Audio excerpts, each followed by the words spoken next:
category. You Oh, guys scroll down a bit, you'll see it there. oh, in the Discord. Yeah, I'm gonna post it here. DAO forum all Oh, set up. We're nice. gonna try it here for a little bit, see how it goes. Oh yeah, I'm liking this. Pretty cool feature. Yeah, I think it's going to be really helpful for engagement and ongoing conversation. How are you guys this morning? Oh, doing great. How about you? Had a good Sunday. Yeah, this Pretty good, week. man. Yeah, right on. Got a Yeah. baby due in 2 weeks, so we're kind of scrambling to make sure we got everything ready. But life is good. Oh yeah, that's There you go. incredibly really exciting. Um, And I got so another. It's like a portal opening. It's like a gotta summon a new one into the world. you know, Definitely gonna be a godlike. I was just gonna say, Yeah, just yeah. hoping for low aggression, low spook. High brain. Yeah. Of Yeah, course. right Medium on. energy. Oh, maybe. Yeah, yeah, right on. Yeah, I was on a little mini kind of road trip slash getaway thing this week, so I was kind of out in the woods. Stayed at a cabin. Went to a few different ones actually, and it was a great experience. I kind of grew up in more rural area, so going back there, going back to my roots and hanging out there was nice. Um, Some good yeah. grass touching time. Oh yeah, yeah. I mean that's all. It's all about everything is grass out there. So yeah, it was good. I enjoyed it. I feel refreshed and had a lot of time to think about some of the things for the DAO and ways we could increase engagement and get more people participating and also get to know each other a little bit better, like in terms of the regular Daoists, the regular Mm. Daoists. Get to know everyone. I have some ideas, but I'll leave that for later. Today we're going to be talking about kind of three main topics here. And so we have Dr. Wagme here. Appreciate you coming out and joining us. And so we will be definitely discussing the Forge today and continuing the discussion we had from last week. And we will also be discussing, talking to Dimple and his counterpart, and they're from Pone. I hope I'm saying it correctly, but he's gonna correct me if I'm not. Like fun. Pawn, okay, yeah, Pawn. Yeah, I always think of it like you got pwned, like the meme, but yeah. So Pawn is gonna their peer to peer asset lending protocol, and so we'll be able to talk to them about that and how Aavegotchi fits in with that. And then to wrap things up, we will just go over. I'm trying to get together a working group who would like to contribute to putting together the mission and vision statement, rough draft for the DAO. And so there's a few people that have already reached out, but I think the forum would also be a great place to test that out, and maybe we can open up a thread around this specific topic. So those are the three main items for today. Before we do that, we'll quickly share the Miro board from Hardcore. So this is the Miro board for today. There are a couple of core props and sig props out there. I just want to quickly rip through those before we get going here. We have the airdrop Gotchi respec potions. Those have passed as a sig prop, and I believe those are ready to move to a core prop now. Met quorum with 11 million votes. Um, For that one, was there any final discussion on anything, or is it going to be? Does the community want to do that proposal exactly as stated in the SIG prop? I remember we were having some discussion about that. I think the discussion was around how the potions were going to be distributed, right? That was the one discussion point with that. Yeah, and whether or not they were transferable, I think was another Yeah. area of discussion. I mean, it'd be best if this discussion was happened exactly, or it happened before something got to quorum. Just for all proposals, it's best if all the discussion happens, before it becomes a proposal. So we don't have to think about that on our side and think about, are there reasons that this needs to be more well fleshed out before it goes to a core prop? I think actually that's exactly what happened. I think what happened is we said, well, this will pass, and then we'll make a core prop with the adjustments, and that would be the one that would get voted on. But I agree with you. Yeah, that's a terrible idea. Yeah. If people want their props to pass quickly, there needs to be no more discussion before it goes from SIG prop to core prop. Because otherwise, we're just going to get mired in the middle. Like, any discussion on a proposal should happen before it becomes on snapshot, ideally. Because otherwise, we're going to get accused of changing things, and we have to do like back office talks with the author, or we have to have like big discussions about it. And meanwhile, it's just sitting there as a SIG prop, and it should be turned into a core prop. So yeah, that's just people should not be like, they shouldn't be too hasty to try and get a SIG prop. I'm just gonna note that down because that might be an interesting one to include, like in an SOP once we're putting that together. Yeah, I'll make sure we note we've noted that down. So that's like Aavegotchi says, sometimes the visibility of the SIG prop brings more conversation to the issue, and so I don't know. Maybe we need what we've been kind of doing as a request for comment on things. Maybe there's some way to do that before it becomes a SIG prop, but maybe there's some intermediary step needed there, or people just need to do more DD on these proposals before they, as the proposal creator. I know people want to create the proposal and get it done, but if there's any questions on the implementation side, especially, basically, how do we go from this SIG prop to getting implemented? That needs to be crystal clear. Like, the code doesn't need to be written, but all the different facets that could potentially be controversial, probably, like, we should try to cover those.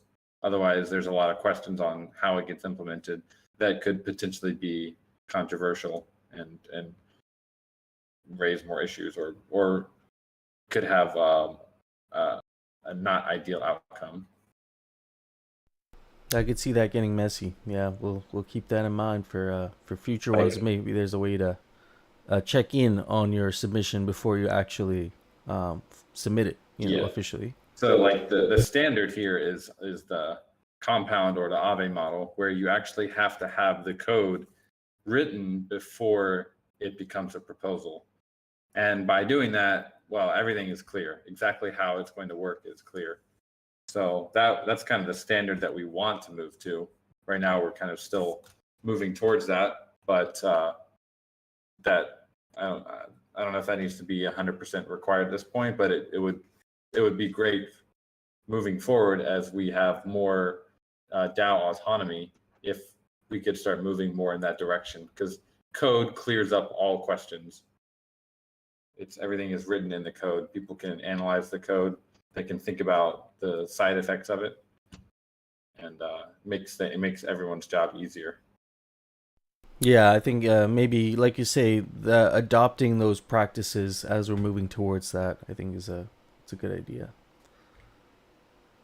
So maybe we can have some interim step. I think the forum could maybe be a place for that. I don't know if you were to check in with a proposal before submitting it. There could be a few ideas around that, or a meeting. We could arrange a DAO discussion once a week or something for proposals that are people that are thinking of submitting proposals, and we could just run them through Mhm. a group of people. I'm open to having, you know, a discussion once a week. That was actually something I was going to bring up later, but you know, to have a office hours, like DAO office hours, maybe just once a week, where we can review that sort of thing. I'd be happy to host one of those a week, aside from like our formal DAO meetings on Sunday. So maybe we can arrange something like that. But I was gonna bring some stuff like that up later. I just wanted to quickly rip through some of these other SIG props Sure, and yeah. core props. Preventing owners from channeling gotchis for listed for lending. So this was a change someone had suggested, passed with 9.2 million, and this was to, if you rent out a gotchi, you cannot channel it, which I think it made sense to most people. So this is SIG prop. I guess this would have to be moved to core prop. And it does mention here the implementation is ready, so won't require any more dev time. Mhm. There's happened to be some minor pushback on this idea, so the devs don't want to implement it without a vote. That's basically what it was. And people seem to be happy with it, so I guess we need to move that one to a core prop to get it officially done with. So there's that. And then current SIG props right now, we have new wearable sets, not new wearables. So we're not making new wearables. These are some sets that Phantasma and I think a few other individuals had put together some really cool ideas for some new sets, and basically recombining current wearables and just maybe might make the next rarity farming season a little bit more interesting. So go check those sets out. I think they have them all linked, and that one currently is at 6 million out of 9 million.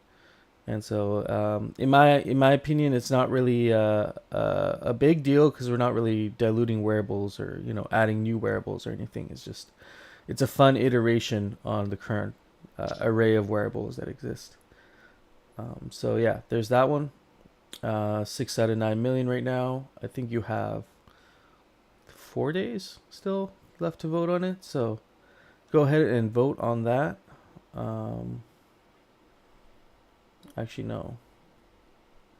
You have 3 days left on that. 3 days left to vote on that one. Bonding curve emergency plan. We had a conversation with Moon a couple weeks ago. We talked about this. If you need more details on that, I think No Future has a good summary that you can listen into. Covers it in like 10 minutes or something like that. So you can fill yourself in on what that exactly means. We're not trying to turn off the bonding curve. We're not trying to mess with it at all, really. We just need to have a bonding curve emergency plan based on what was talked about in that conversation. So go ahead and have a look at that one. That one is at 5.5 million out of 9 million. I think we should have some sort of contingency plan. I think we all kind of, the people at the meeting there, we're all in agreement. So just go have a look at that. And there's the summary. Thank you for dropping that. It's Moongachi discussing the bonding curve overall and the contingency plan. So go vote on that one. I think again you have 3 or 4 days left on that one. 4 days left on that one. And then now we have some current core props to look at. Add DAO liquidity to Ghost Alchemica pairs. This is something we've talked about for a while now. This will not dilute the glitter rewards, from what I understand. I think that's what we had discussed. So this is purely to add more DAO liquidity to the Ghost Alchemica pairs, and that is at I think while we're talking about this one, though, we Yeah. should clarify how we're going to do that, right? We don't have that much value worth of Alchemica left due to the delay between SIG prop and core prop. So that there's just not like that much KEK, for example, to add that much liquidity. And then there's also some concerns about, are we adding liquidity when it's low, and that's going to prevent Alchemica from rebounding. It still looks like the DAO is in favor of adding liquidity. I think I'm still in favor. This is my proposal, as there's always room to go down. So it would have been nice if it was done weeks ago, but I think there's still some benefit to adding it. But I guess, do we just add everything? Like if we don't have 50K ghosts worth of KEK, do we just add what we have? Would be kind of like what's up for discussion here. And it wasn't worded in my proposal that if there wasn't 50K, to just do the max. I didn't know if the DAO felt that was an acceptable decision to make. Okay. I mean, it goes. Yeah. Okay. So it's a core prop currently, and the 50K ghost is now, like you say, the whole basically the whole block of CAC. What? I guess how do we move forward? Do we just, because we have 43 people in here, do we resubmit a new core prop? Do you think maybe just raising some public awareness around this, or like what do you think? Just leaving this up there is fine, and we just let it go and see where it goes, and resubmit it later if this one doesn't pass. What do you think? I think this is a tough decision. Yeah.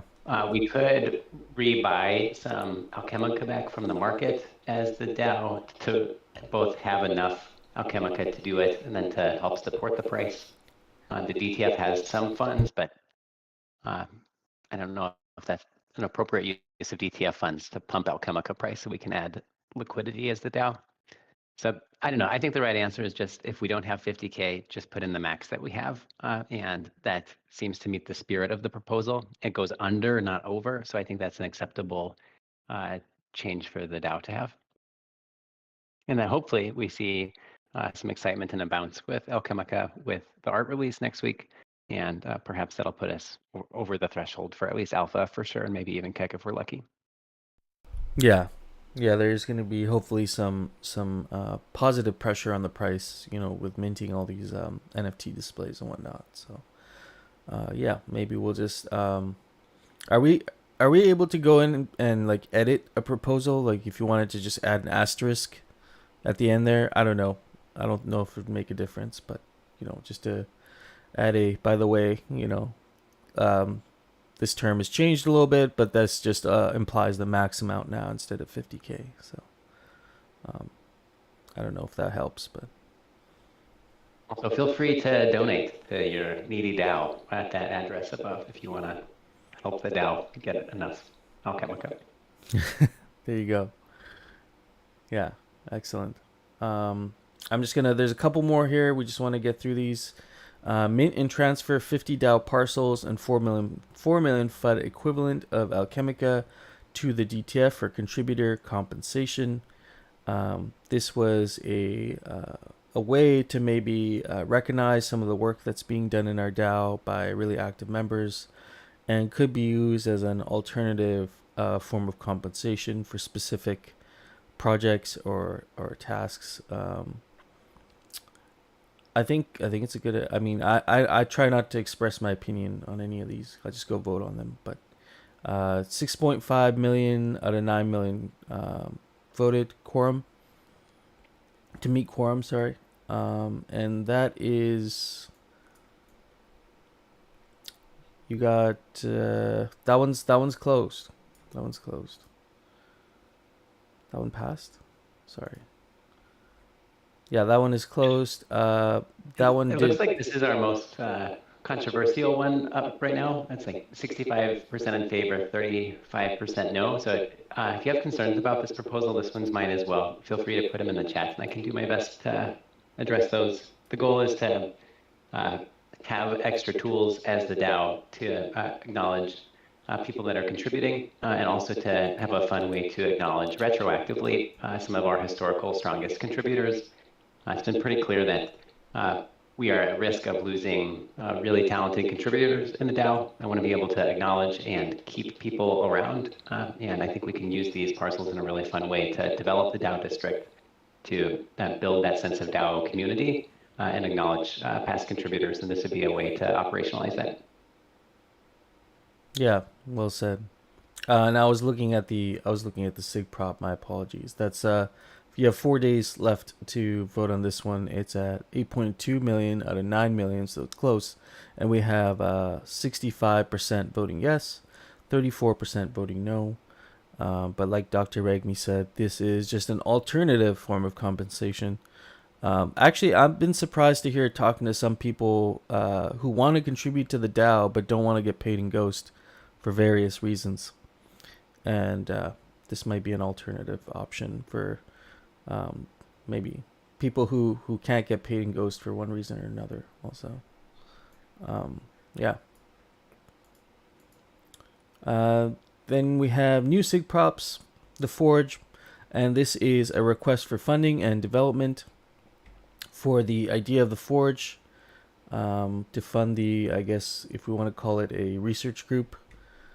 And so that one's a pretty fresh one. You have 1 week left on that one, and that is a SIG prop. So this kind of lays out the idea. Wagme, did you submit this one, or I don't know who submitted this one, but I did. I apologize for not having it in the title at the top, but this is part of my series of SIG props apparently. But we'll talk about the Forge in depth later. Absolutely. And I'll introduce it there and why we're requesting 50K Ghost and where that goes. Yeah, sounds good. All right. So that takes care of our proposals that we have right now, outstanding and whatnot.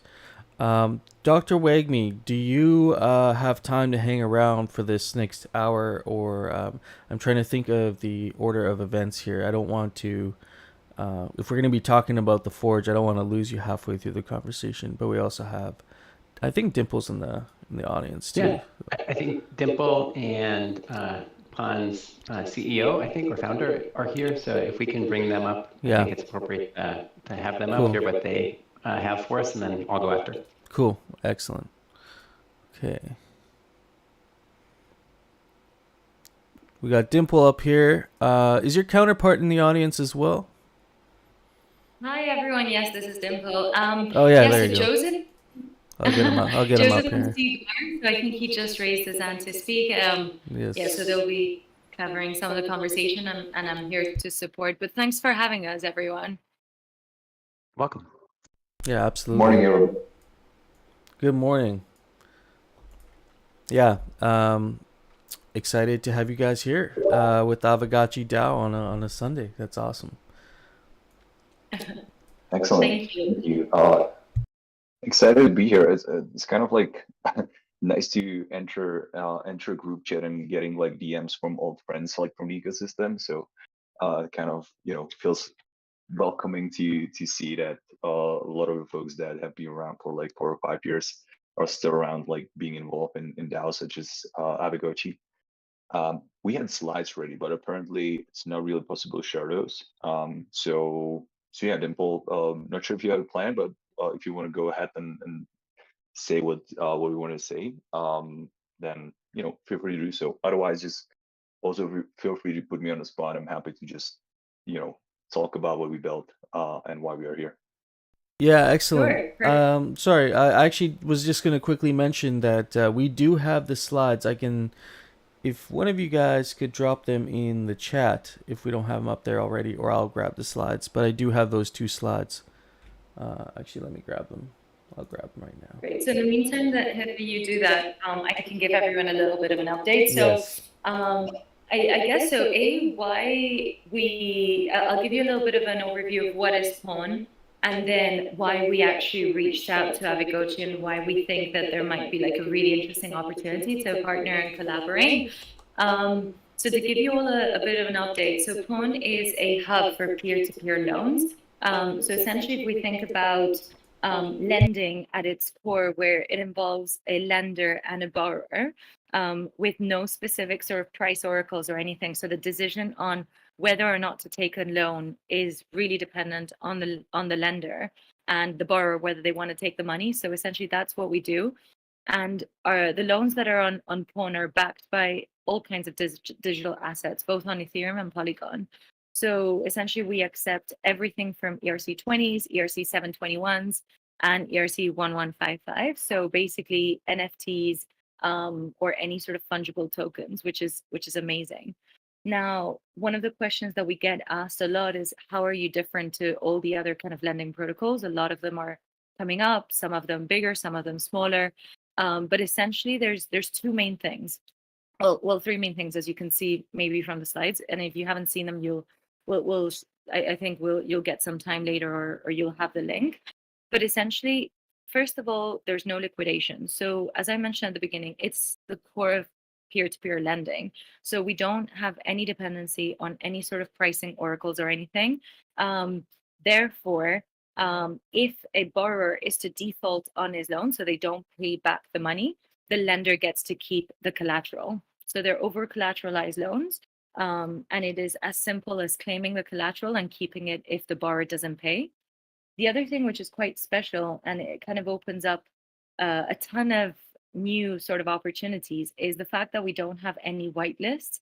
So a lot of the other lending protocols, they kind of whitelist the top 20 fungible tokens or whitelist the top sort of blue chip NFTs.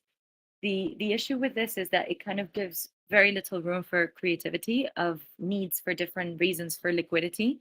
So for example, in this instance, if people wanted to put in a loan using GHST as collateral, or the Aavegotchis, or the land, or anything like that, or the other kind of NFTs, they can do so. And in fact, we actually just launched a bundler token as well, sorry, a bundler feature as well, which essentially would allow you to sort of bundle your entire set, bundle fungible, so the GHSTs plus your Aavegotchis, and then use it all together to actually put up as collateral, or even just as a bundler. So even if you want to bundle it to sell it somewhere else, or bundle it for any particular reason to transfer it anywhere, you can use Pawn to do that. And then the third thing of why we're unique is what I mentioned, right? Like any collateral. So it really gives a wide opportunity. And one example specifically that I did want to mention, and it's the first screenshot that you can see at the bottom right of the first slide, is the Nation tokens that were actually posted as collateral on Pawn. So Nation 3 DAO, who's founded by Luis Cuende, he also founded the Aragon project. Essentially, in these kind of market conditions, they were looking for additional liquidity. And with the additional liquidity, they didn't want to actually sell their tokens given the current market conditions. So what they did was say, actually, instead of selling and getting a worse price or anything like that, they decided to use their native token as collateral in Pawn and issue a bond against that. So this way, they get to keep their sort of collateral, like they get to keep the collateral, of course, if they pay back. But this way, it just becomes a much more efficient way in a bear market to be able to raise money. So, and the interest was very favorable. I think on this loan specifically, and let me just double check. Yeah, it was 4.44% interest rate. So those are the kind of key highlights of what is Pawn, what we do. We've actually been in beta launch. So our protocol went live publicly in June at ETH Prague. So Joseph is an organizer there. Our team is based pretty much all around the world, but the co-founders are based in Prague, in Switzerland. So we're quite involved with like the ETH community, as Joseph mentioned at the start of the call.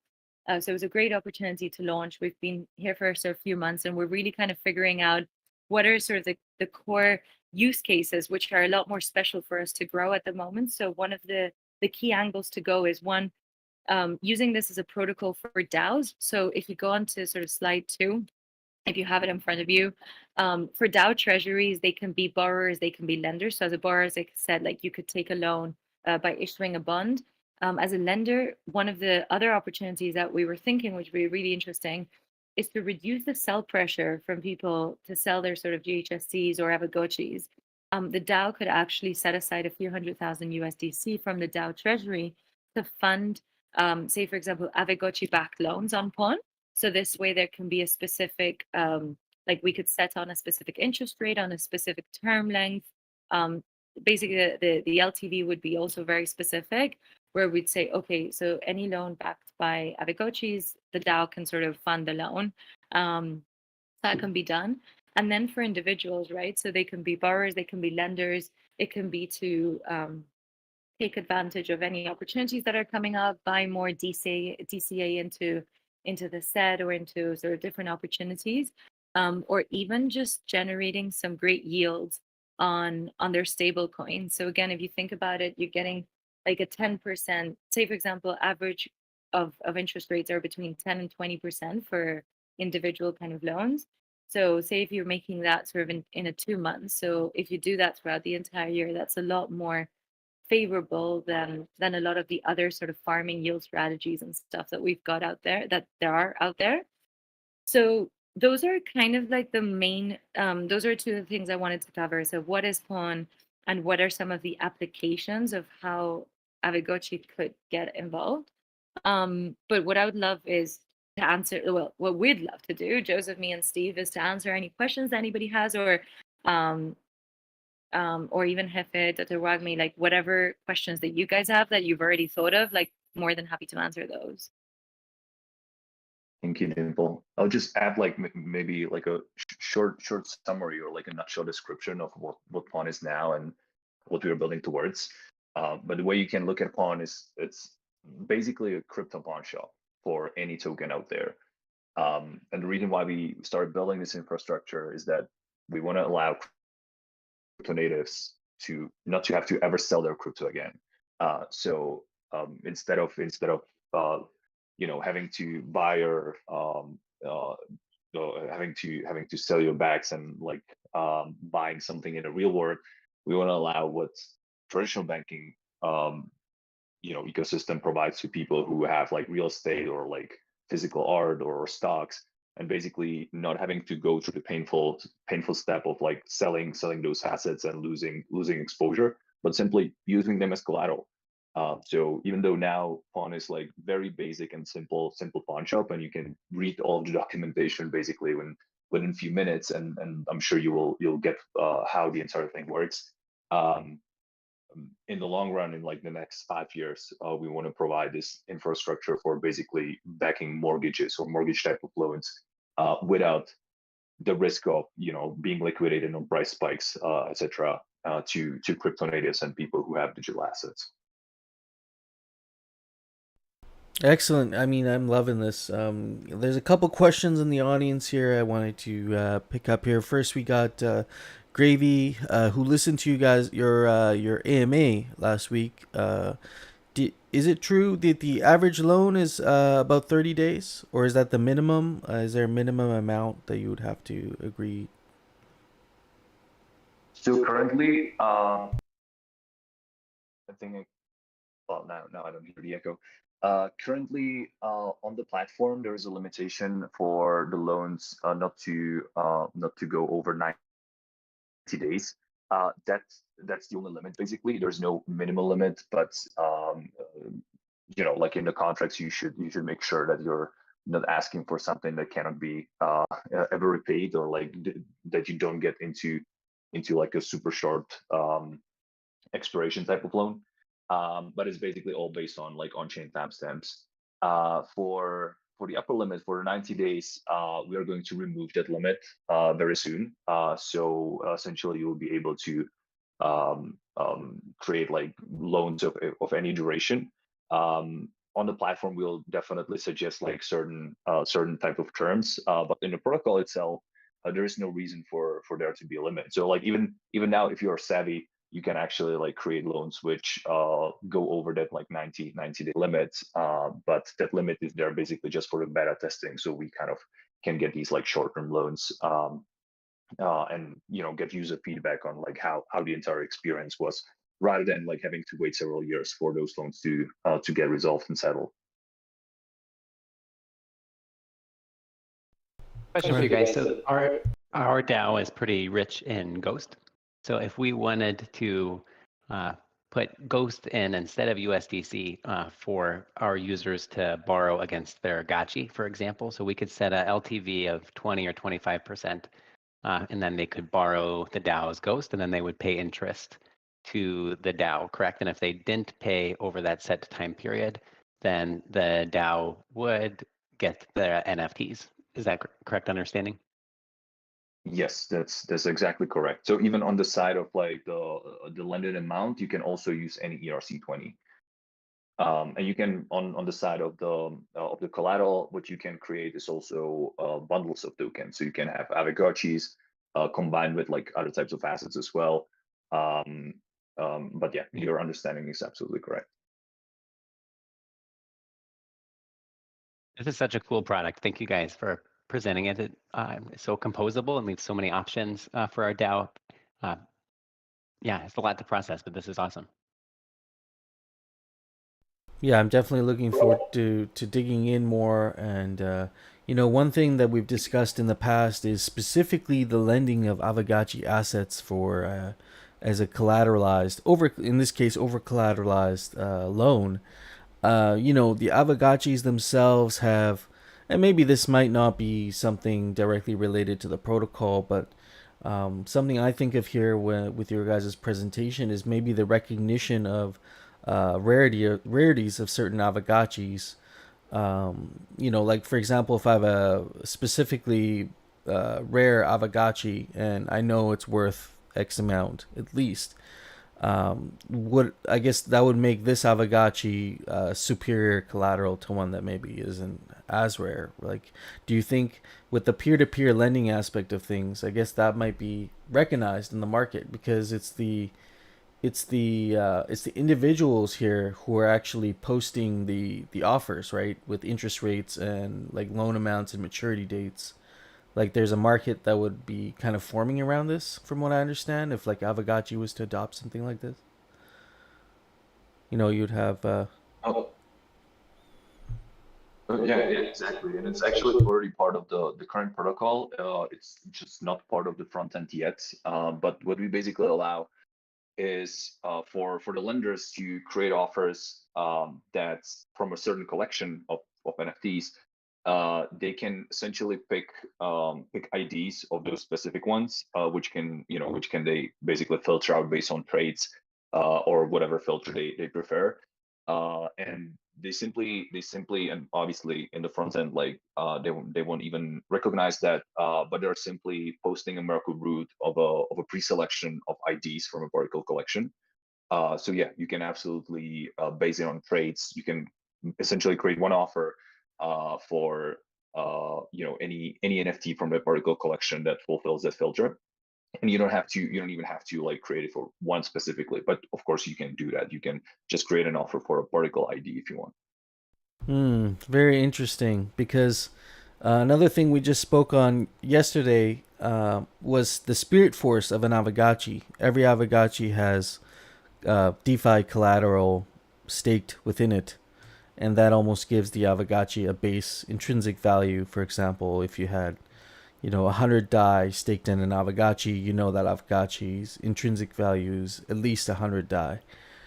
So it's not really a question, but I'm kind of envisioning some use cases right now that could potentially be very interesting.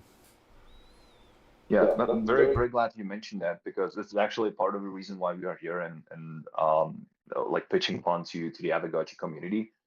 We recently released a part of the platform, which are the asset pages.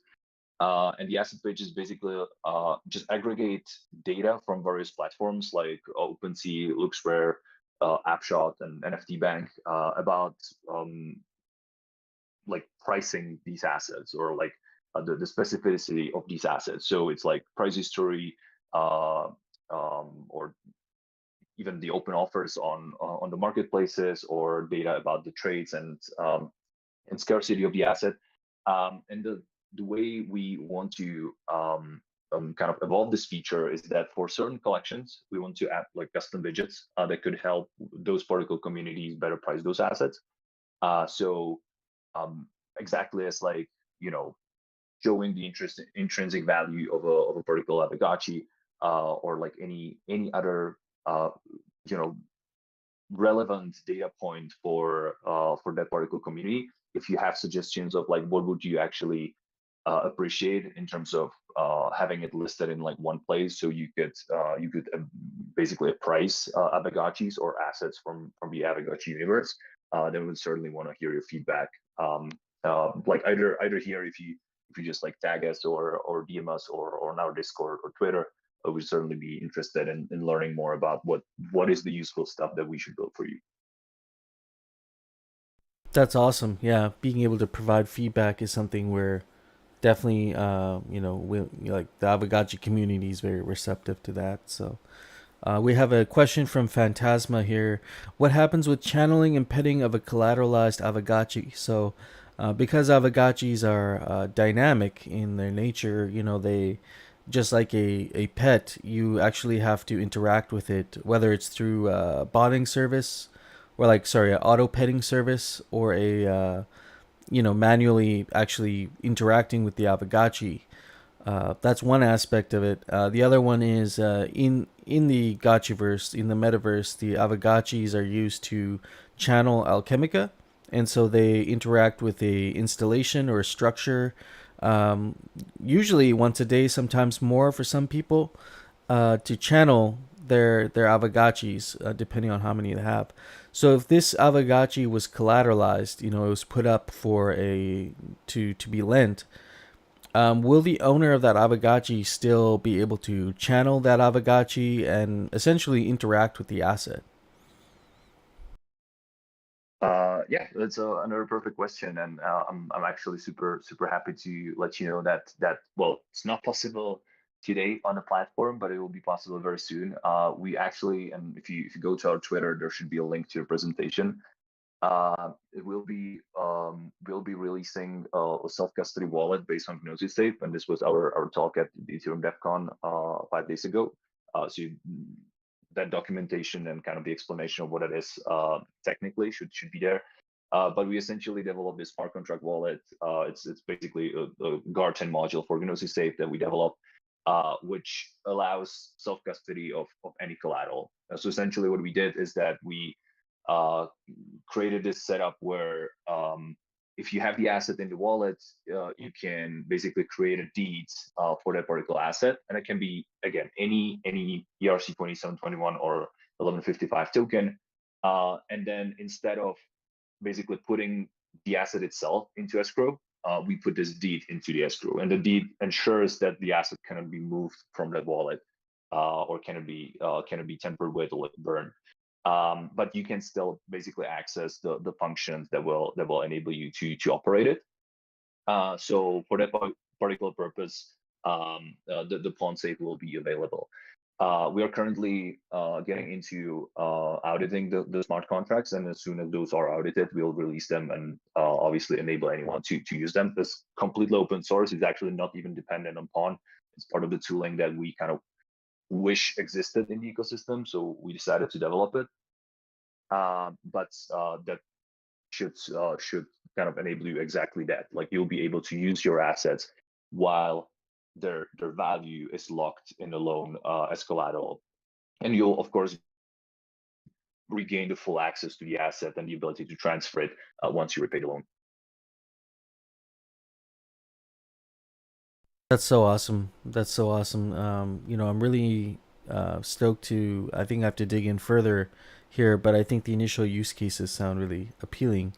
And within Aavegotchi DAO, we should have a conversation around what Dr. Wagme just mentioned there, with the DAO participating in something like this, or if this is going to be something that's primarily used individually by users, and how we as Aavegotchi DAO will be interacting with the product. I think that's a discussion we're gonna have to kick off.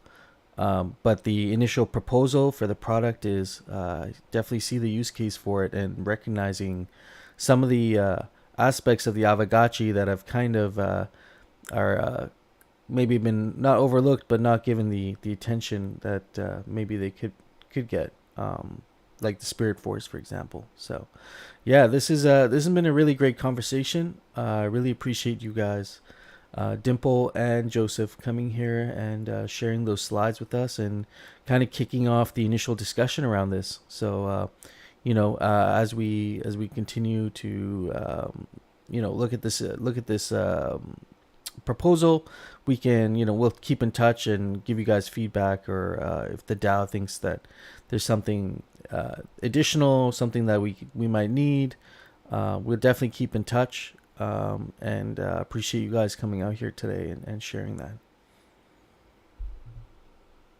Amazing. Thank you so much for having us here.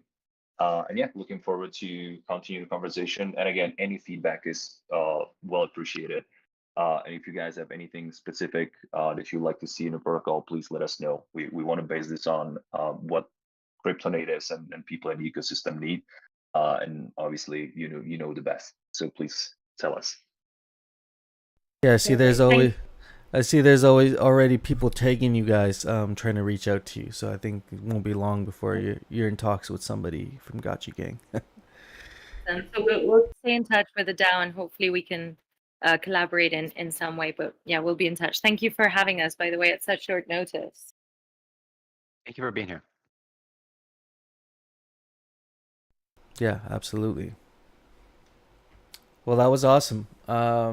I guess now the next order of business here is we're gonna get into the Forge discussion that we kicked off last weekend, and we have Dr. Wagme here. So I would like to let you kick this discussion off, and let me kind of assist in any way. But Hardcore has also put together some slides here for you guys who may not have been here last weekend. And No Future also did, I believe you did a summary on the thing. Correct me if I'm wrong, but I think there might be a summary on this if you want to quickly catch up. So we're going to be talking about the Smeltors. Yes. Awesome. Yeah. So check out those summaries. We got boards here on the Miro board if you want to follow along, because there are many kind of moving parts to this. And so also shout out to Hardcore, man, for putting these together. These are really nice kind of visual representations. Yeah, so Dr. Wagme, I'll let you kick off, sir. Yeah, thanks, Hefe. As far as everyone who's kind of like making content on top of this, I just want to be really transparent that this is an idea that's pretty early on, right? There's going to be surely changes in this, and it's going to be potentially damaging to the community to have lots of different explanations of what the Forge is as it evolves. So we're working on how we can have a shared workspace and shared discussion area. That's what we hope like the DAO Forge forum will function at, so we can keep the discussion in there, and we will work to keep like the central documents for this like really updated. But anyways, so as far as like for Hefe or No Futuristic or Hardcore, just be mindful that this is going to evolve, and like that content probably needs to reflect it. As far as the DAO proposal first, so it's a huge project. I've put a ton of hours into this already, and it needs a lot more hours from the economics perspective, from a smart contract perspective, art, project management, and then like event and launch and everything. So that's where the 50,000 Ghost comes in. I put in kind of where that Ghost would go in my proposal for it, kind of spreading it out between like the different aspects of contributors. And we really want as many people from the community involved in this as possible.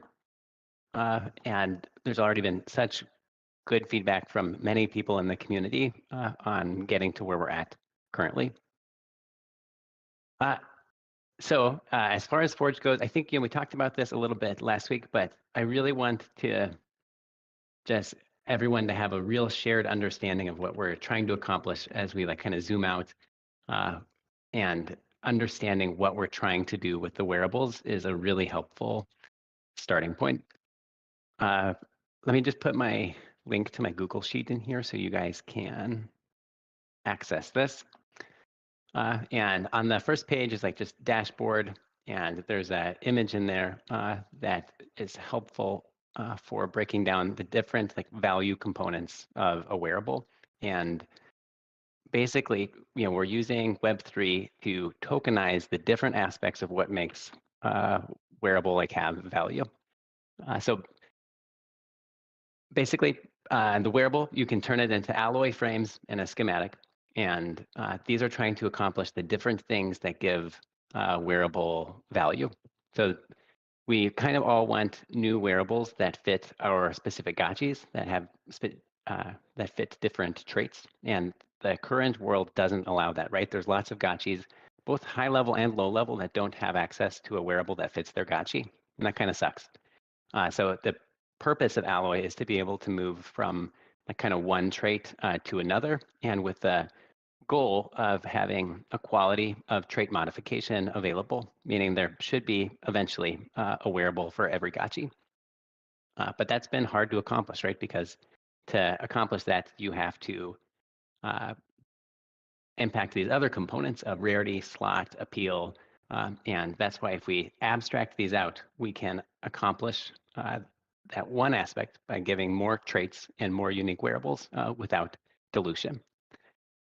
So that's where frames come in. So frames is this idea of just abstracting out the specific rarity and the slot. And this is what gives us like really tight control over emissions.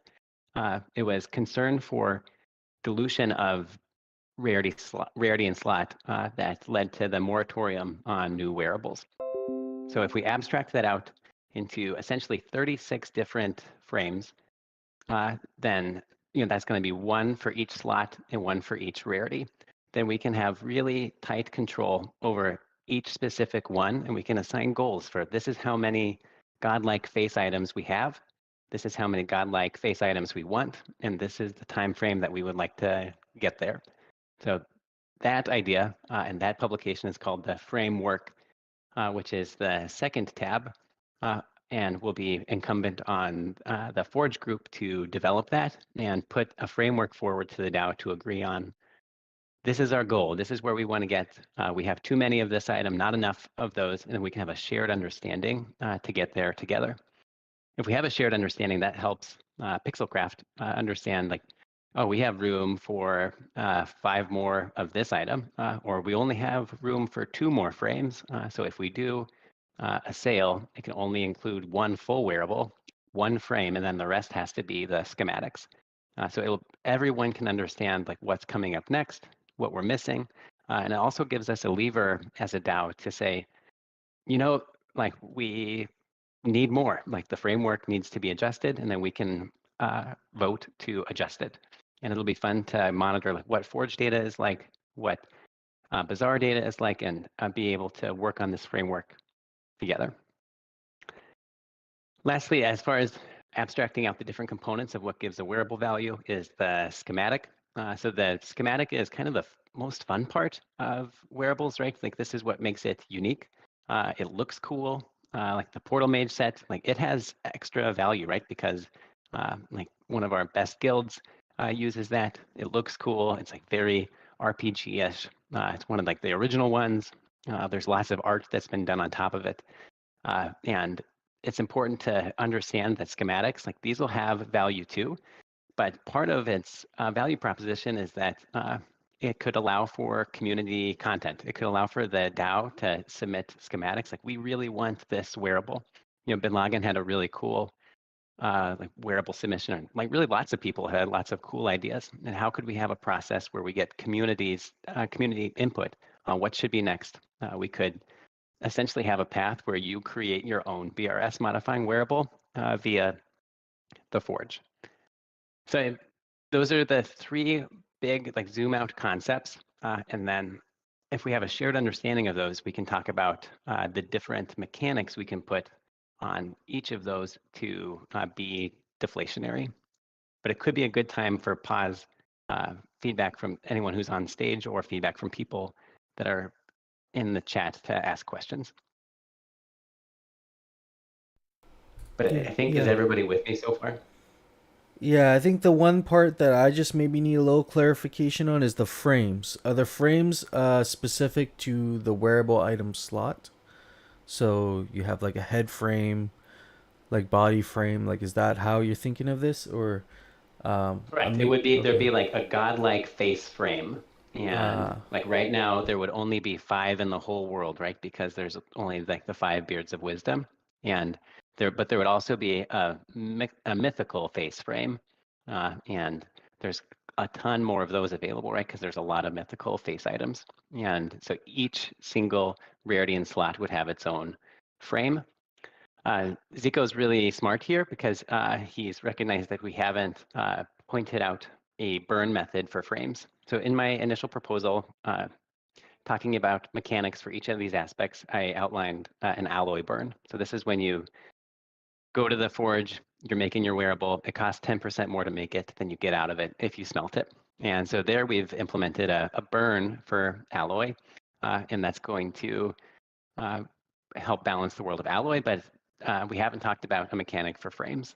And I think this needs work here, and I think we probably do need a frame burn mechanic. This could be implemented as a fail rate, right? So if you could perhaps never have 100% success rate with forging. And if you are unsuccessful, then your frame breaks. This wouldn't be too painful for commons, uncommons, and rares, but you can imagine how devastating it would be to use one of the 5 face frames and for it to fail, and you lose a $10,000 or $20,000 item. So we need to think about what that user experience looks like, a clear pathway to getting there, and if we would be okay with like something so valuable breaking. But either way, I think discussing what mechanics we could have for deflationary aspect on frames would help accomplish this goal of how many total wearables could exist. Okay, that makes more sense. Yeah, that that was kind of how I was thinking of it, but thanks for clarifying it. Yeah, so Dan So- is asking, yeah, go ahead. Just more context for that, I guess. Can you get the original idea, I think, was that you would melt your wearable down to get the alloys. Would you also be able to get the frame from melting it down as well? I think that's the idea. So we don't have to do that, right? That would be a deflationary way. If you melted something down, then you would lose it. But the current proposal would be that you would get to keep the frame. So you get you can melt your Beard of Wisdom into its underlying alloy, the godlike face frame, and the Beard of Wisdom schematic, and you would have all of those in your control. And you could mint yourself a new face wearable if you wanted. You could sell off that valuable godlike face frame and capture the value of that rarity plus slot, and then use that alloy for something else. It really creates maximum composability in the wearables market is the idea. Why do you need the frame exactly? Because couldn't you accomplish the same thing by just having, like, I guess my question is, why does it need to be for a specific slot? Why couldn't it just be, this is a godlike that gets a rarity frame and it's only about the rarity, and then let the people and let the market kind of choose which ones they want to use that frame for? You could just say, we're going to put out 5 godlike frames, and if you want to use it on a face because your gotchi needs a face, you can go ahead and do that. There's plenty of schematics for you that are created already, so you can just get your schematic. Yep. So you're touching on what I anticipate to be like one of our major decision points that's going to require a DAO vote, and that should we codify that face, eye, wearable and pet wearables are less abundant. So if we decide that we don't want those to be more scarce, that we want face, pets, and eye items to be equal, then I think we could just have a shared godlike, a single frame for all godlikes. But if we want those to be rare and to maintain that scarcity, then we need there to be frames specifically for those. You could perhaps have a good idea is like, how can we make this less complex? You could have a rare frame and then a not rare frame if we agreed that we wanted pets, face, and eye items to be of equal scarcity between those, but still rarer than the other slots. And then that could get us down to 12 frames instead of 36. Got it. So if that's the main question, I think, and if the DAO does prefer that, I guess theoretically you could also make the alloys just cost more for those more niche kind of slots. But yeah, that would be a different direction, I guess. Yeah, and I can go down that a little bit. I spent so much time on like what it would look like to have a rare slot alloy. Like, could we just use the alloys to accomplish the same thing? So like there was the 5th or 6th alloy that was used for the rare slots. And this is pretty problematic for quite a few reasons. One of them being like the wearables that are already in existence don't have a lot of equity. Like there's a lot of rare slot mythical items. And so you end up with an amount of like the rare alloy that would create a glut and likely a whole bunch of new like godlike rare slot items quickly. And I thought we'd be able to accomplish that more clearly using the framework strategy. And also, as we've talked about different mechanics and different burns for different aspects of like alloys or whatever, accomplishing a burn mechanic in alloys could be difficult if we cram in the specific rarity and slot into the alloy mechanic. If we keep it separate, then we can have a separate burn strategy for alloys as a whole and a separate burn strategy for frames as a whole. By burn strategy, do you just mean over time they're deflationary? If there's no new alloys released by the DAO or Pixelcraft, over time they would trend to be deflationary? So I think I just want to clarify how you're using the word like burn strategy. Right. So for alloys, like right now, it's pretty clear, right? Because you need 10% more to build it. There's not any mechanic that I've proposed yet for frames aside from a fail rate. And what I like about this idea is its potential composability and opportunities for the Gotchiverse. So if we commit to the idea that we will only control rarity and slot and emissions via frames, we could do fun things with alloy. Imagine a refinery installation where you could turn tons of Alchemica into an alloy. And do we care as much about dilution if all the alloys really do is provide liquidity in the trait market, right? In the specific traits that are conferred. So we could allow for inflation of alloy via Gotchiverse mechanic and Gotchiverse tokenomics, allowing a really big sink there while still maintaining control of emissions and rarity via frames. And so as I'm thinking about burn mechanics or not, I'm also thinking about potential emission strategies for components that could be built on top of this. Yeah, that's interesting that you were adding liquidity to the trait market. So you could say you're envisioning having how many alloys? Was it 4? Basically one. Is it 1 for each trait? And what about the eyes, I guess? Would that be 6? No wearables modify eyes. So True. there's no eye alloy. I've completed the 3 alloy recipes, if you guys are interested in looking at those, for like what it would look like for all of them. And my kind of guiding principle was how to make this as simple as possible, how to have the fewest amount of tokens introduced. And so that's why I completed the 3 alloy recipes first, but we could do 4. But kind of one of the ideas is how can I promote liquidity in the trait market? Like I want people to be able to move from one trait to another. And if I just say that your +4 spook item can basically only make another spook item, I haven't really created opportunity to move between those. But using like a combination strategy where like alloy 1 plus alloy 2 equals energy, when I melt down energy, I'm going to have these 2 components that's going to allow me to move more fluidly between different traits. I guess, yeah, it's an interesting idea. I think just some of the naming conventions kind of throw me off a little bit. Just like when you say frame, I actually think more of like a mold. Like maybe it's a minor thing, but the frame thing kind of throws me off a little bit. I think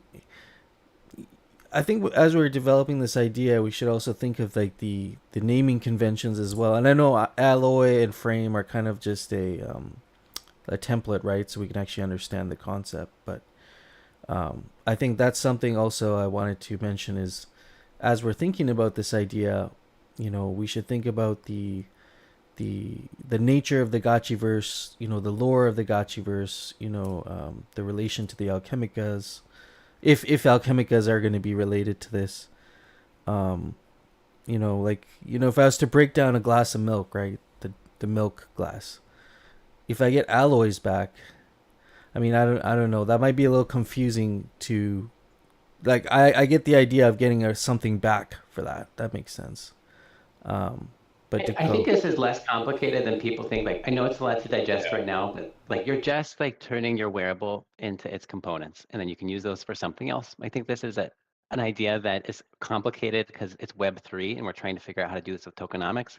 But from an MMORPG crafting, forging perspective, like you just make shit with other stuff, and like it's pretty straightforward. It's actually it's pretty simple when you really kind of think about it. It's just there's a lot of terminology and it's kind of changing as well because we're exploring the idea.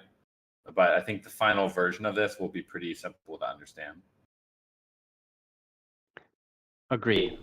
So Now, I hope that people sort of feel caught up. I want to introduce like one of our biggest decision points that we have to get right away is basically how we would do distribution of alloys. And this is so complicated. And part of the context for this is that we've had lots of different distribution methods for our wearables so far. And so we've had wearables distributed by raffles, which used a friends ratio. So in the friends ratio, it's like 1,000 to 1, right? But for the, and then there was the mall. And so the mall used a 2,000 to 1 ratio of godlike to commons. And then we've had GBM. So as we're going to be giving out alloys essentially to these owners, like which of those ratios do we use? Yeah, and then another one to consider would be the ratio of just like the item cap, right? So a godlike, there's 5, and then there's 1,000 of a common, so that's a 200 ratio. So there's a big difference between the absolute scarcity of a 200 to 1 ratio and the mall ratio of 2,000 to 1. And this is one of the advantages of using the alloy system just for traits, is it doesn't really matter that much like how much alloy is out there and how much gets diluted, because the whole purpose is just to move between traits and fluidity. But I can see both people on both sides being upset, like why did a godlike only get 200 times more, or like why did they get 2,000 times more? And that's going to be a decision that we need to make, and will likely be another DAO vote as well.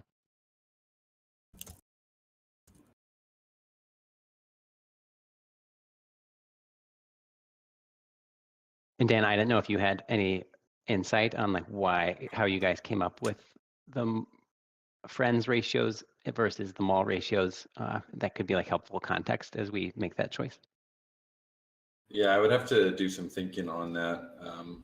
The friends rate, the initial mall ratios were primarily based on the quantity of the items, and with some kind of modifiers between them to make it so it wasn't just 1-to-1. But I would not. There wasn't like.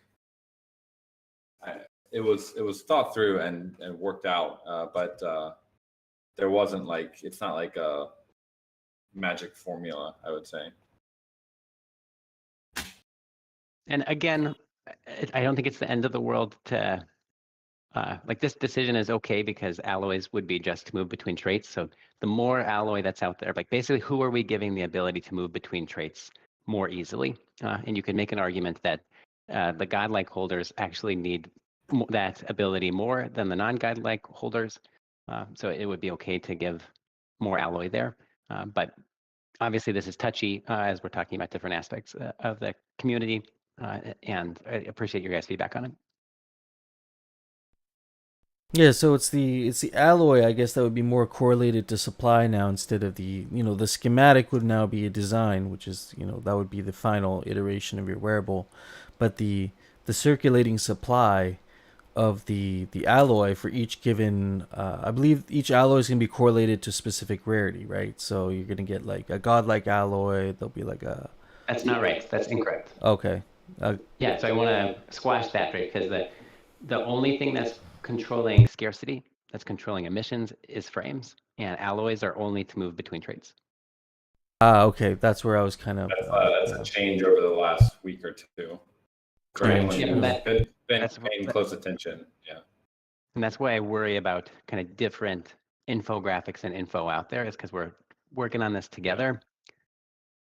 Mostly it's been me, but I went, and Phantasma and Mark and Zico, but we want broad input and then some structure to the people that are doing this. And that's why I have a proposal, so we can have a lot of coordination, educational materials, like AMAs on the Forge, like things like that, so we can get everyone on the same page.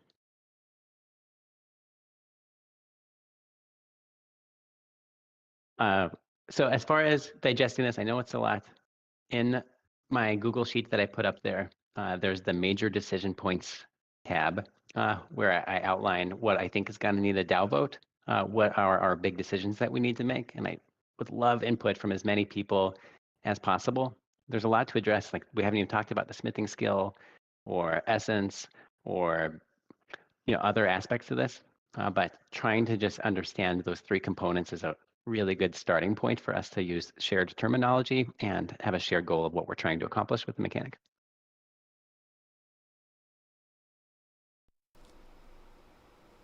Yeah, thank you for putting this all together. This is like you say, it's extensive, but the complexity, like I welcome complexity. I think it'll make things interesting, and all the good games that I played, the MMORPGs were complex. But what happened is, instead of the people getting intimidated by this complexity, there was enough material out there. There was wikis, there was YouTube tutorials, and people really break this down, so it is understandable. And I think there will be, when the time is right, there can be an effort to kind of disseminate the the verified, like solidified information out there, and make sure people, like new players coming to this, will also be able to understand this concept. So I think we're on to something pretty cool here, and being able to recompose the wearables seems like a natural evolution, as we get into like battle mechanics and being able to optimize traits,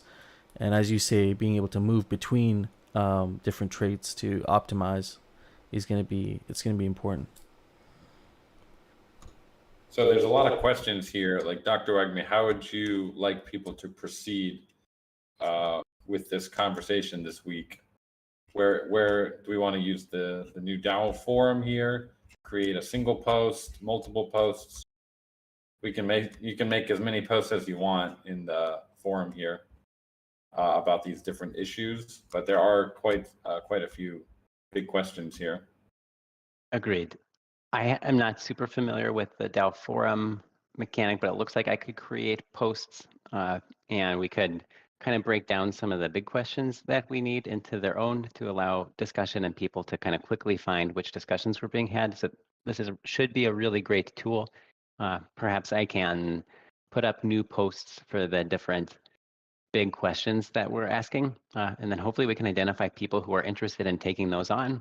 For example, where I really want feedback and I need help is the smithing skill mechanic. How do we do that in a fun way? How can you upgrade your smithing, like if we want that at all? And getting input from people that have played lots of games and have ideas on what it means like to level up and like really start having an experience with your character would be really fun. So that'll be one example of a post that'll be in there. So look for those. And the nice thing about these forums is that you should be able to post as much as you want. And then I think you can like upvote things so the most useful feedback gets prioritized and should be easier to find. Yeah, so I've just added the Forge tag, and we can I really would prefer if we don't try to use two places for conversation. So it's kind of either on the DAO.aavegotchi.com or the Discord. So I think for this topic, it'd be perfect to try out the new DAO forum, and basically each of your subtopics, you can just add it, give it the Forge tag, and then people can easily search for that tag when they go into the DAO forum. And then just as far as from like the DAO aspect, like how we bring ideas forward. So the way I'm doing this one is I found people that would be like interested and willing to implement the smart contract side of things. So like Diddlypoo is like really interested in this project, been a big contributor so far. He has the skills necessary from a smart contract perspective. Mikey J is demonstrated clearly that he's good at economics and like modeling and community education and having the data we need to make good decisions. And so he'll lead that effort. That was my route, was to kind of assemble a team that would be doing the work and then do a lot of the groundwork so the community understands what I'm trying to do, and then request funding with decent groundwork, like what the team would look like. And I like that idea because I brought who would be doing the work and what's going to be done versus like, here's my idea, someone else do it. And I'm open to feedback if you guys don't think that's the right way to proceed, but I'm really hopeful that the DAO can not only come up with ideas, but implement them. And this is my hope, that we can create a pathway towards operationalizing good DAO ideas using our DAO resources. Yeah, like you say, something to build collectively together that will benefit everyone is going to be. It's just going to be good for connecting and recognizing each other's strengths, because I think this will require a significant amount of help from the DAO, from various talents, and yeah, I'm looking forward to it. So um, I think that the forum in Aavegotchi, like in the server here, is going to be, it's going to be an interesting experiment, I guess. It'll be useful. Responding to Rancho here, so I think it's important to have measures for this mechanic, right? So part of our request for funding is to be able to like build dashboards to see what's happening with forging. This creates an opportunity to proceed with like auctions and sales. NFT sales have been the revenue driver both for the DAO and for Pixelcraft, and those are on a moratorium of no more right now. And this is a path forward, and it's incumbent on the DAO to provide that path forward because we were the ones that turned it off. So it allows us access to revenue again, and we will build dashboards to help people understand like how much is being burnt, how much is being spent on this, and I'm pretty confident that 50 Ghost is drops in the bucket compared to like what we have overall. And I think this idea of providing value from the DAO, we should use our resources, right, to make the game better, to make the protocol better. And I think it's a good investment.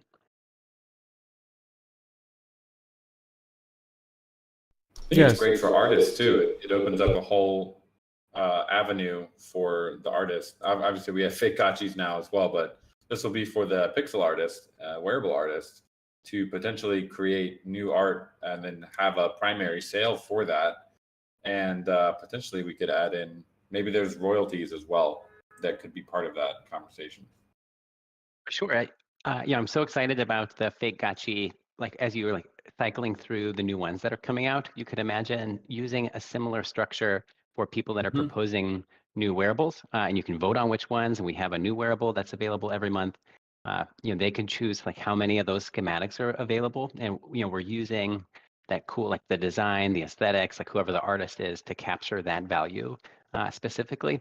And it's going to be so fun, not just to look at what art's available, but what new wearables are available. You can imagine this extending to non-BRS modifying or like vanity wearables. And that could be another like sink in the ecosystem somewhere. So again, it's part of this composability that's really exciting, and we can build on what's working well with fake gotchis to take this next step. If you had to get one question answered this week, if you had to pick one of these, what would it be? DAOs typically move a little bit slower than top-down organizations, so we should try to pick and choose our battles. Make sure that we're answering the most important question first. Right. I think it's possible to it has to be, do we want different slots to be codified as less abundant because it's so key towards the entire proposal. So do we want face, eye, and pet slots to be less abundant or not? And then if so, how much less abundant? But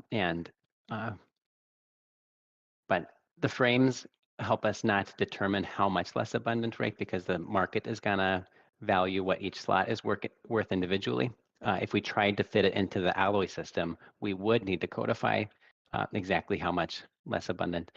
But the frames plus framework document will help us do that together as a community. And it's just helpful to know if that's what the community wants or not.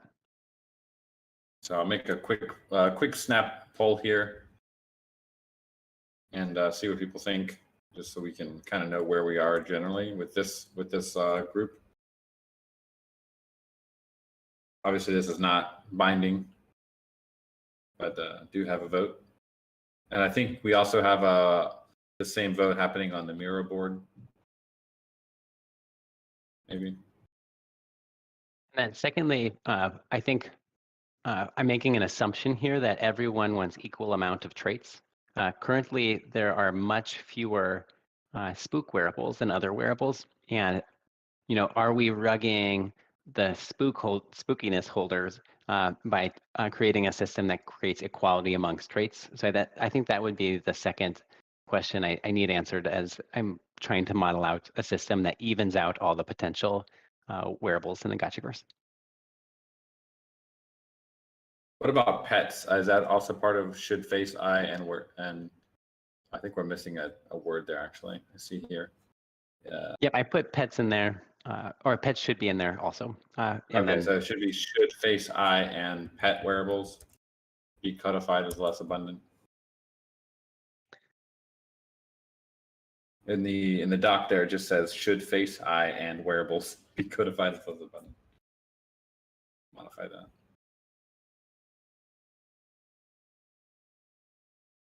Now, Hands, I think hands and body are like the most common, right? yep.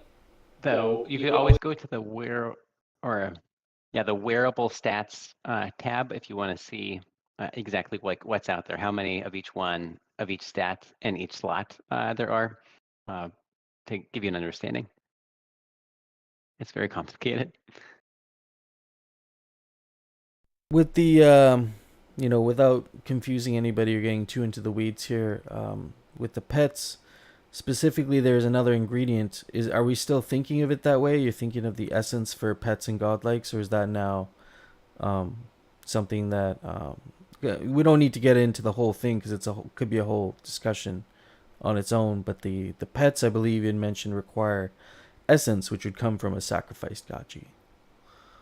Yeah, I love this component of essence. I want to be careful not trying to solve too many problems in one, but I think that the benefits are worth it. So essence you get from sacrificing a gachi, and would be required for any living wearable, so any of your pets, and then all godlikes would require one gachi worth.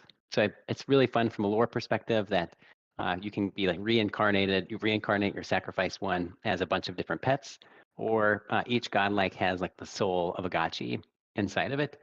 So that gives us a deflationary component for gachis, which can hopefully take the cheapest ones off the market, move us more towards a Haunt 3. But it makes a fun lore aspect as well.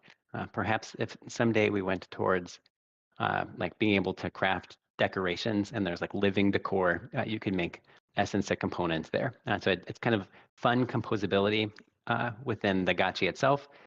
And instead of kind of a con of burning and losing your gachi, there's this trade-off. We're inventing something that didn't exist, but it has value. And we can integrate that in lore and hopefully see more gachis be burnt. A question with this should we airdrop essence to addresses that have previously sacrificed gachis? That's one of my major decision points as well, but hopefully that helps. And I love the idea, but welcome to feedback if you guys don't like it.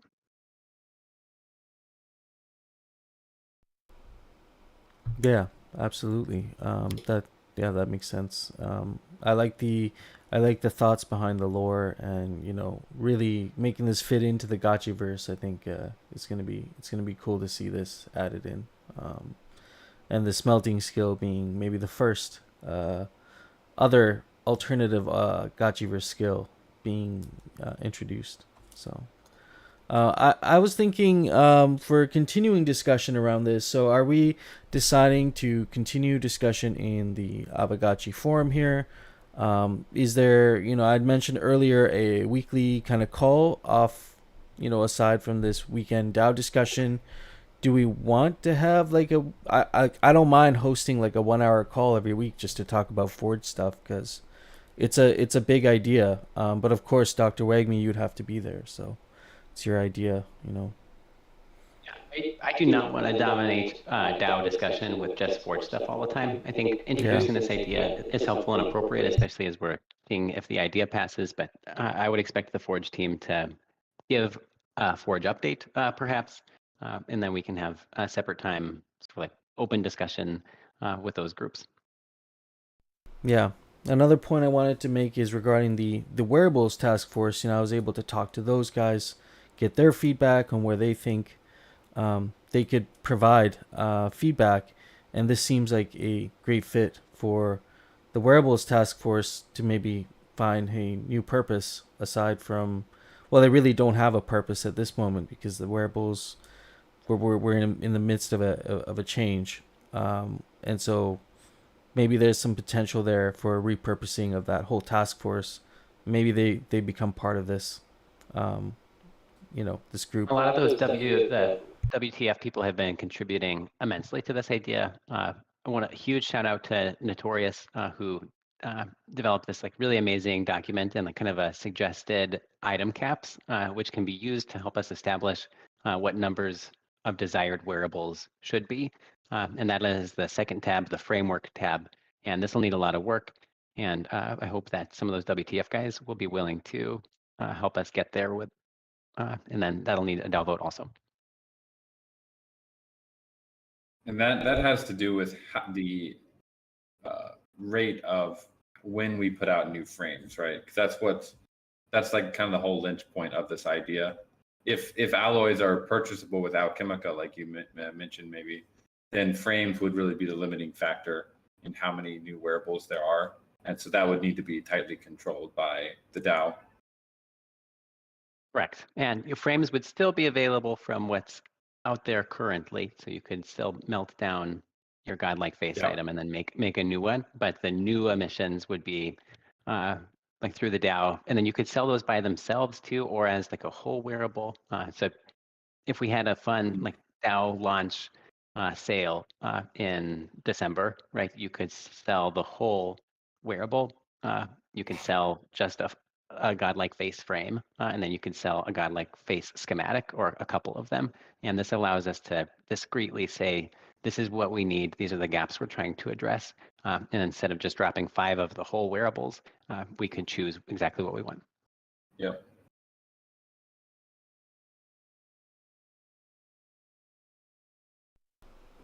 Yeah, interesting. That's cool. Yeah, let's continue the discussion in the DAO there, and then also check out the post, the SIG prop there for funding and development, and yeah, if you are interested in contributing to this and you haven't, definitely get involved in that forum post, and we can over time identify these members who really want to contribute to this and become part of this. What do we want to call it? Like a research group, a committee, Forge committee. It's just the DAO Forge team. Forge team, yeah. So that is open to people that want to contribute to this, and yeah, just get involved.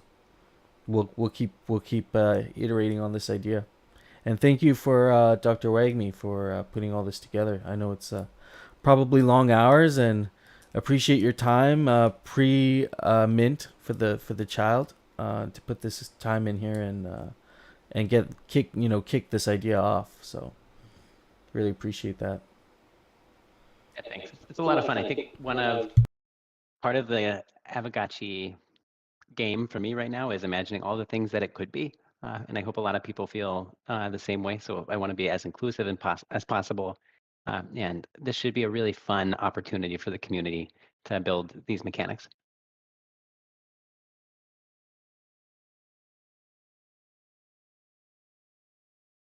Sorry, I was typing. Yeah, Coder Dan, I'm touching on that now here. Yeah, but okay. I'm gonna hop off, Pepe, but keep me posted. Everybody feel free to DM me, post up if you have feedback, and I appreciate all you guys. Yeah, absolutely. Thank you. So yeah, real quick before, I know we're kind of at our hour and a half, we're over that. I want to quickly put out a call to action there. I am working on, or we are working on the DAO mission statement project. Well, it's not really a project, but the DAO mission statement and values to kick off the first formal document for the DAO. And then, later on we can work on other things such as the SOP. I think the consensus last weekend was we need to get feedback from the DAO regards to the questions that we should be asking to form the mission statement, because we do want to be specifically for this, I think, gain as much feedback possible in our approach and make sure we're representing the opinions and thoughts of the DAO. So my first thing is I want to start I'll start a forum post regarding the the mission statement and some questions we might want to consider while putting this together. And those questions, then I'll put them into a tally form, and we can gather a wider array of feedback. And then from there, we can have a discussion, whether it's an AMA or, like a call, either a DAO discussion or an AMA. And then we can put together the final iteration of the mission statement and the values for the DAO. So that's kind of what I'm working on. But I have a few people that have already reached out that are interested in talking about this. I know Mikey J had also reached out and put forward some documents that we can look at in terms of thinking about how we want this mission statement to look like, as well as the values. So just keep an eye out for that. I'll start a forum post and we can start the discussion on that, specifically regarding the questions we should be asking. And then from there, we can actually develop a rough draft.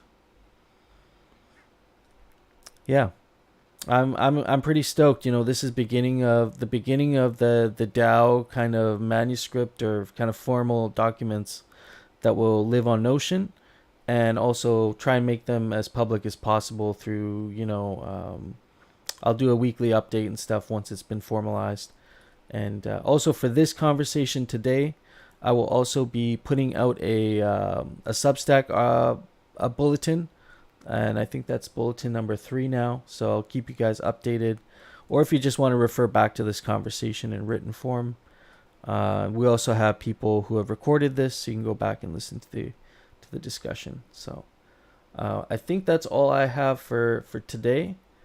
Pretty stoked that we have a DAO forum inside of the Discord here, and I'm gonna try and make the most use of that. And the original forum still exists, but perhaps we might, who knows, we might fully transition to this if we get more engagement here. We have so many people in this server, so what a great feature. I'm stoked. No Futuristic Gotchi Space tonight at 7 p.m. Eastern. We're also thinking about potentially moving the Gotchi Space to our Friday night array of programming that we have. So there's a possibility to move it to a better time. And so if you guys do have suggestions for alternative times for the Gotchi Space, if there was an alternative time, I'll definitely be there. It's just the Sundays don't work for me like they used to. But if we were to move it, I could definitely be back there, and we could continue having these discussions like old times. So I'm pretty stoked. This was another great Sunday discussion, DAO discussion. That's right. We have a new Friday night music show. Friday night poker. Yeah, Friday night is bumping. Thank you all for coming out and having this discussion on Sunday. All 43 of you now. We will we'll talk again, I guess, Friday or tonight. Peace out, friends.